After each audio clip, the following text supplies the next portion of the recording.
Hello, आज हम particular integral differential equation with constant coefficient के पर्टिकुलर इंटीग्रल में अगर q हमारा exponential x raise to n हो, पोलिनोमियल इन x हो, तो हम इसका पर्टिकुलर इंटीग्रल कैसे निकालेंगे वो मेथड पढ़ेंगे। तो यहाँ देखिए f of D y is equal to x to n। अब यहाँ n कुछ भी हो सकती है, चाहे हम x square, x cube, x4, x5, xn कुछ भी ले लेते हैं।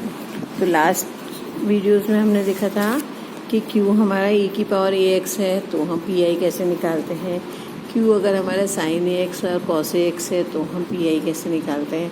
अब q अगर हमारा x रेज़ टू n है तो हम pi कैसे निकालेंगे। तो इसमें हम क्या करेंगे, pi निकालने के लिए हम क्या करते हैं, 1/fd ऑफ q ना, इन्वर्स ऑपरेटर ले लेते हैं हम इसका, और जो भी हमारा q है उस पर इसको हम ऑपरेट करते हैं। तो हम क्या करेंगे, इस f ऑफ d को 1/1 प्लस फाई डी की फॉर्म में रख देंगे और फिर इसको हम ऊपर लेके जाएंगे और फिर एक्सपेंड कर लेंगे और सिंप्लीफाई कर लेंगे। तो इसका हम एक एग्जाम्पल ले लेते हैं, इससे अच्छे से क्लियर हो जाएगा। तो यहाँ हम ले रहे हैं एक example, D cube plus 3d square plus 2d y is equal to x square. ये हमने लिया है D cube plus 3d square plus 2d y is equal to x square. इसके हम पहले तो ऑक्सिलरी इक्वेशन निकालेंगे और CF निकालेंगे। तो इसका CF आएगा, CF इसका आ जाएगा D M equal to 0, m equal to -1 and m is equal to -2। तो CF हो गया C1, C2 और C3। ठीक है, अब हम निकालेंगे PI निकालने के लिए 1/डी cube 3d square plus 2d और q हमारा ये हो गया। तो सबसे पहले तो हमें देखना है कि यहाँ पर सब में d कॉमन आ रहा है, तो हम d कॉमन निकाल लेंगे, d square 3d plus 2 of x square. फिर हमने लिखा 1/d।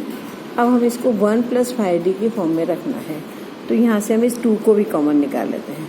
तो ये आ गया हमारे पास 1 plus D square plus 3d divide by 2 of x square. अब ये 1/2d और ये हम ऊपर ले गए इसको 1 plus D square plus 3d divide by 2 raise to -1 x square. अब चाहे तो हम इसके लीनियर फैक्टर्स करके भी कर सकते थे, जैसे कि इसके हमने यहाँ पर इसके हमने फैक्टर्स कर लिए, या हम इसको डायरेक्ट भी ले सकते हैं। तो डायरेक्ट लेंगे तो भी हमारा सॉल्व हो जाएगा और वैसे लेंगे तो भी हो जाएगा। तो इसका 1/2d, फिर 1 प्लस, जैसे हम एक्सपेंड करते हैं 1 प्लस एक्स की पावर -1 को हम वैसे के वैसे यहाँ पर इसको एक्सपेंड करेंगे। तो ये आ गया हमारा 1 minus D square plus 3d by 2 plus D square, D means ये वाला हमारा, D square plus 3d upon 2 का whole square and so on. तो यहाँ इसको खोला हमने 1 minus D plus D square, फिर minus D cube plus d4 and so on, हम इसको खोलेंगे ऑफ हमारा एक्स स्क्वायर। इसमें हम इसको उतनी टर्म से खोलेंगे कि जैसे D square of x square है तो वो हमारा 2 आ जाएगा, तो हम डी क्यूब की टर्म को लेंगे ही नहीं। तो यहाँ आ गया हमारे पास, इसको मैं यहीं पर कर देती हूँ, 1/2d और फिर 1 of x square is x square minus D square by 2। D square by 2 means एक बार डिफ्रेंशिएशन करेंगे तो 2x आएगा, दूसरी बार इसका 2 आ जाएगा। तो 2 डिवाइड बाई 2, तो ये हो गया हमारा 1। फिर -3/2 ऑफ d मीन्स 2x,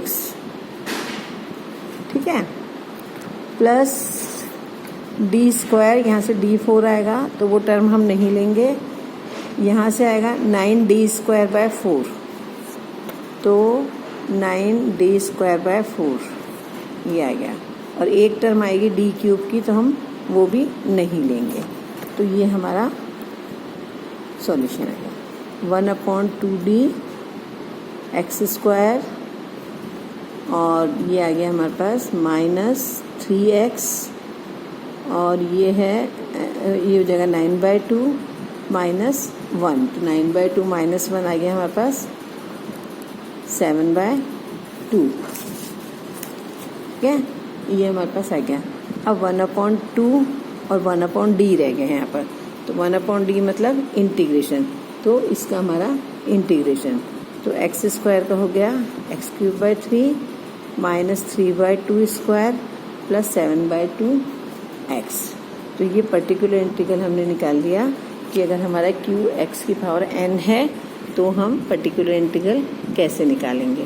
हम हमारे fd को 1 + 5d में कन्वर्ट करेंगे, उसको ऊपर ले जाएंगे और जितने भी पावर है उसको एक्सपेंड करेंगे, तो ये हमारा ei निकल गया, ये वाला।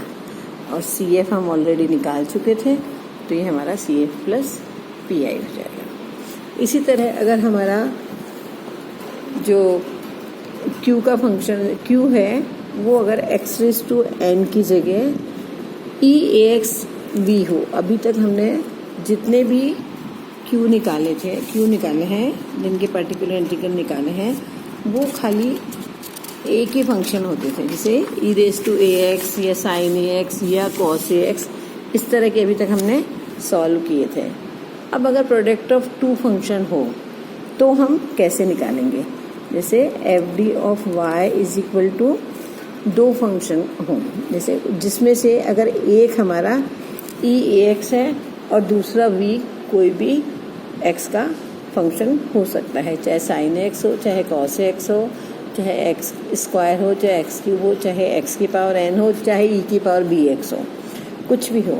तो अगर इस तरह का होता है तो हम क्या करेंगे, पर्टिकुलर इंटीग्रल निकालने के लिए 1/fd ऑफ e⁴axv में, जहाँ की v x का फंक्शन है, इसको लिख देंगे EAX, f ऑफ d को हम d + a में कन्वर्ट कर देंगे और फिर v लिख देंगे। यहाँ पर भी d की जगह d + a जो हमने लिखा है, a क्या है हमारा e⁴ax, x का मल्टीप्लायर है, तो f ऑफ d + a 0 नहीं होना चाहिए। तो यहाँ हमने d + a रख दिया, e⁴ax हमारा इधर निकल गया। अब जो भी हमारा v है, मान लो हमारा v है sin ax या cos ax या x⁴n या e⁴bx, कुछ भी हो सकता है हमारा, ये कोई से भी फंक्शन हमारे हों, तो हम क्या करेंगे, जो हमारा मेथड पुराना वाला है वही वाला हम यूज़ कर देंगे। sin ax के लिए क्या करेंगे, हम यहाँ जो हमारा d² है उसकी जगह हम -a² रखेंगे। cos x में भी सेम, अगर x⁴n है तो हम इस फंक्शन को ऊपर लेके जाएंगे और 1 + फंक्शन ऑफ d बना लेंगे। और e⁵bx है तो हम d की जगह b रख देंगे, अनलेस d की जगह b रखने पर 0 ना आए, यहाँ पर d² की जगह -a² रखने पर 0 ना आए, तो जो हमारा पहले वाला मेथड है वही हम कर लेंगे। तो ये हमारा पर्टिकुलर इंटीग्रल फिनिश हो गया।